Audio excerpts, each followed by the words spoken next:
Assalamualaikum warahmatullahi wabarakatuh. Perkenalkan, kami dari kelompok 12. Saya Khairul Roskin dengan rekan saya Safira Nur Amalia. Pada kesempatan kali ini kami akan mempresentasikan materi uji analisis korelasi berganda pada mata kuliah Statistik Pendidikan yang diampu oleh Ibu Pramesti Wulandari. Pada presentasi kali ini bertujuan untuk menjelaskan tentang konsep dasar dari analisis korelasi berganda dan juga asumsi-asumsi apa yang kemudian digunakan, dan juga kita juga akan menjelaskan bagaimana penerapannya dalam menggunakan data penelitian begitu. Mungkin selanjutnya kita akan menjelaskan secara bergantian. Untuk analisis korelasi berganda merupakan salah satu uji parametrik yang bertujuan untuk mengukur atau melihat bagaimana hubungan antara dua atau lebih variabel bebas secara simultan terhadap satu variabel terikat gitu. Berbeda dengan analisis korelasi sederhana yang hanya mengukur antara satu variabel bebas terhadap satu variabel terikat. Jadi lebih fokus utamanya adalah mengukur variabel terikat, dua atau lebih variabel terikat secara simultan terhadap satu variabel terikat. Contohnya misal untuk mengukur bagaimana hubungan antara motivasi belajar siswa dan kemampuan belajar siswa terhadap hasil belajar siswa begitu. Jadi ada dua variabel bebas dan satu variabel terikat.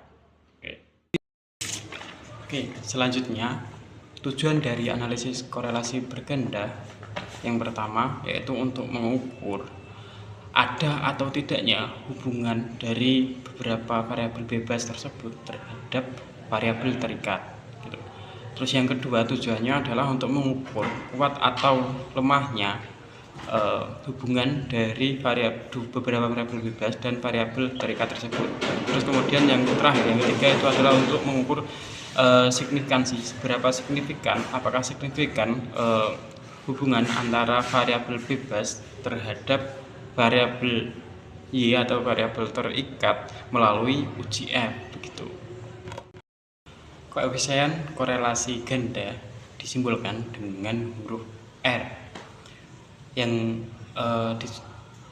terdiri dari angka nilai 0 sampai 1. Semakin mendekati angka 1, maka semakin kuat nilai hubungannya. Nilai R kemudian diinterpretasikan ke dalam atau menggunakan tabel interpretasi koefisien korelasi berganda. Jadi mulai dari angka 0 seperti pada gambar sampai angka 1 begitu. Semakin mendekati angka 1 berarti semakin kuat hubungannya.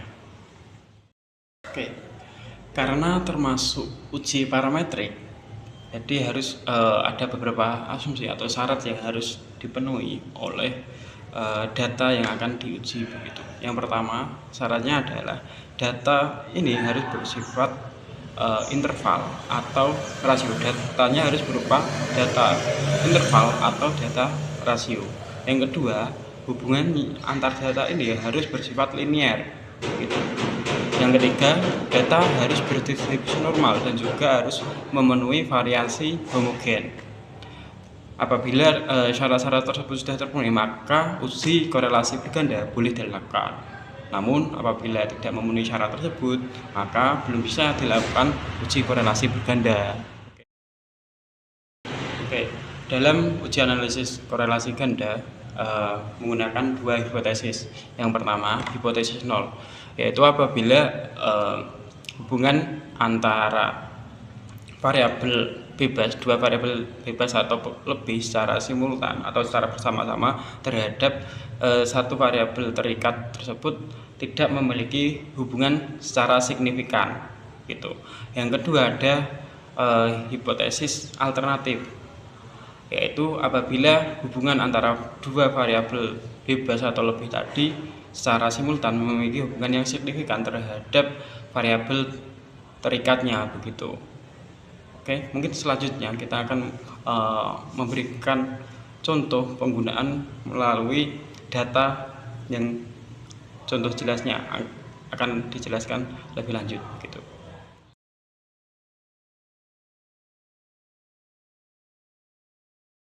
Pada contoh ini, penelitian dilakukan untuk mengetahui hubungan motivasi belajar siswa dan disiplin siswa terhadap hasil belajar siswa. Di sini kita menggunakan 3 variabel, yang mana 2 variabel bebas dan 1 variabel terikat. 1 variabel bebas yaitu motivasi belajar siswa X1, disiplin siswa X2, dan variabel terikatnya Y yaitu hasil belajar siswa. Nah, kita mengambil 8 sampel, yang mana 8 siswa. Yang mana dari 8 siswa ini dengan taraf 5% atau 0,05. Data yang digunakan berupa skor motivasi belajar, kedisiplinan siswa, dan hasil belajar siswa. Yang mana di sini kita akan mengujinya dengan uji korelasi berganda. Nah, berdasarkan dari hasil korelasi berganda, dapat kita ketahui bahwasanya masing-masing variabel bebas itu memiliki keterikatan atau hubungan yang positif dengan hasil belajar siswa. Nah, selanjutnya dari perhitungan korelasi tadi, korelasi berganda, kita memperoleh nilai R sebesar 0,94. Untuk mengetahui hubungan tersebut signifikan atau tidak, maka kita harus mengujinya dengan uji F. Nah, dari hasil uji F kita memperoleh 15,20 dan F tabelnya 5,79.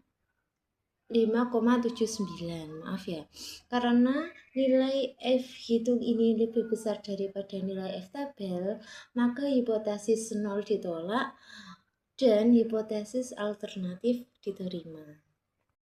Dari hasil analisis tersebut, maka kita dapat menyimpulkan bahwa terdapat hubungan yang sangat kuat atau signifikan antara motivasi belajar dan disiplin siswa secara bersama-sama terhadap hasil belajar siswa. Nah, hal ini menunjukkan bahwasanya semakin tinggi motivasi belajar dan disiplin siswa, maka hasil belajar siswa akan semakin meningkat. Oke, demikianlah presentasi dari kelompok kami terkait uji analisis korelasi berganda. Semoga apa yang kita sampaikan bermanfaat kepada teman-teman, sahabat-sahabati, atau bapak, ibu semuanya, pemirsa yang menonton video saya. Semoga dapat bermanfaat dan kami terbuka terhadap kritik dan sarannya. Kurang lebihnya kami mohon maaf. Saya akhiri. Assalamualaikum warahmatullahi wabarakatuh. Oke, bye-bye.